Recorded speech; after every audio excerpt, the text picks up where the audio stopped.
والخيوط المتعلقة بهذه الجريمة النكراء.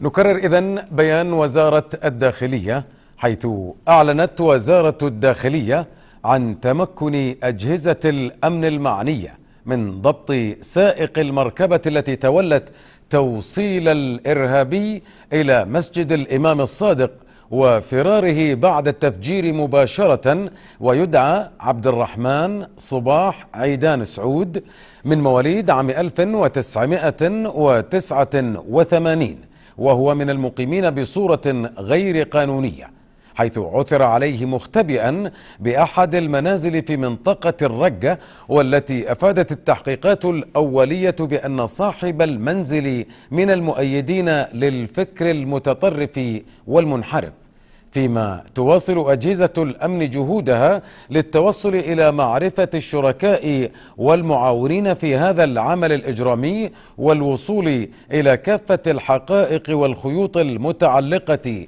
بهذه الجريمة النكراء. ومعنا عبر الهاتف العميد عادل الحشاش، مدير إدارة الإعلام الأمني بوزارة الداخلية. عميد عادل، أهلا بك. يا هلا مرحبا، مساء الخير لكم. يا هلا مرحبا. كنا بالأمس عميد عادل في يوم وقوع الحادث، واليوم نسمع هذا الخبر بهذه السرعة الفائقة من تمكن أجهزة وزارة الداخلية من ضبط الذي قام بإيصال الانتحاري إلى مسجد الإمام الصادق. نعم. التفاصيل عميد عادل. نعم، مساء الخير لكم منور، ومساء الخير على اخواننا المشاهدين. مثل ما وعدنا اخواننا المواطنين بان نتتابع وياهم اولا باول ونطلعهم على مجريات الامور ومجريات التحقيقات وما تسفر عنها الجهود الامنيه اللي قاعد تبذل من قبل وزاره الداخليه عبر عمل متواصل الليل مع النهار لكشف كافه الخيوط المتعلقه بهذه الجريمه النكراء. بفضل من الله سبحانه وتعالى، يمكن بياناتنا اللي قاعد نتابع فيها اولا باول، الحمد لله ان توفيق حاله الجهود الامنيه بان تم ضبط سائق المركبه اللي وصل الانتحاري الى المسجد وفر من بعد حدوث التفجير مباشره. المتهم يدعى عبد الرحمن صباح عيدان سعود مواليد 89 من المقيمين بصوره غير قانونيه، كان مختبئ بعده مواقع امانه، كان يحاول انه يتوارى عن الاجهزه الامنيه عبر اختبائه بعده مواقع الى ان تم ضبطه بمنطقه الرقه، اللي كان يأواه احد الاشخاص صاحب المنزل وهو من المؤيد لهذا الفكر المتطرف والمنحرف، من المؤيدين معه في هذا الاتجاه. اجهزه الامن تتواصل الان وصلنا الى خيوط جدا متقدمه في هذه الجريمه، وبالتالي ان شاء الله كافه الشركاء والمعاونين في هذا العمل الاجرامي سوف يلقون نلقي القبض عليهم تباعا باذن الله تعالى. والاجهزه الامنيه لن تقف عند هذا الحد، انما راح تتواصل في كشف كافه الملابسات المتعلقه بهذه القضيه. ايضا من جانب اخر ان نبهنا طبعا في ظهر هذا اليوم ببيان سابق ذكرنا فيه بان تم التعرف على اللي هو قائد المركبه اللي استقلها السائق في توصيل الارهابي الى مسجد الامام الصادق. اسمه جراح نمر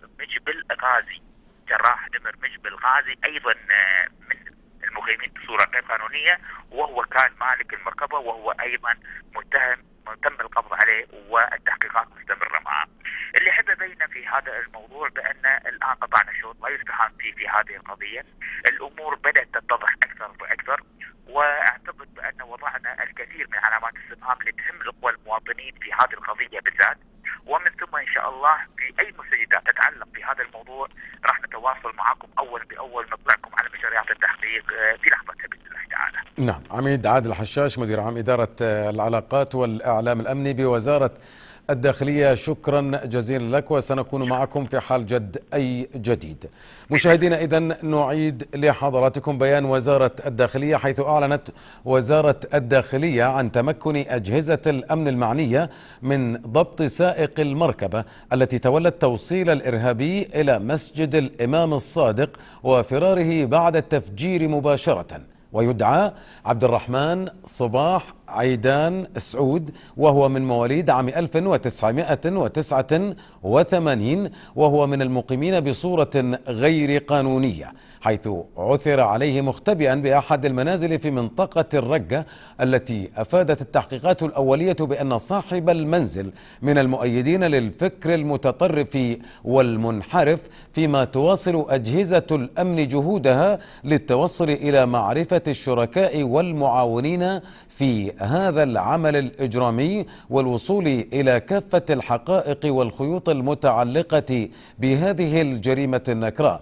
تظهر إذن مشاهدينا قبل قليل صور عبد الرحمن صباح عيدان سعود، وهو المتهم بإيصال هذا الإرهابي إلى المسجد، والذي قام بالانتحار بين المصلين في مسجد الإمام الصادق. والصورة الأخرى تخص جراح نمر مجب الغازي، وهو أيضا كما ذكر العميد عادل الحشاش من المقيمين بصورة غير قانونية أيضا، وهو من يملك السيارة. أما الصورة الثانية التي عرضت فهي لعبد الرحمن صباح عيدان سعود، وهو من مواليد عام 1989 من المقيمين بصورة غير قانونية، وهو الذي قام بإيصال الانتحاري إلى مسجد الإمام الصادق ليقوم بجريمة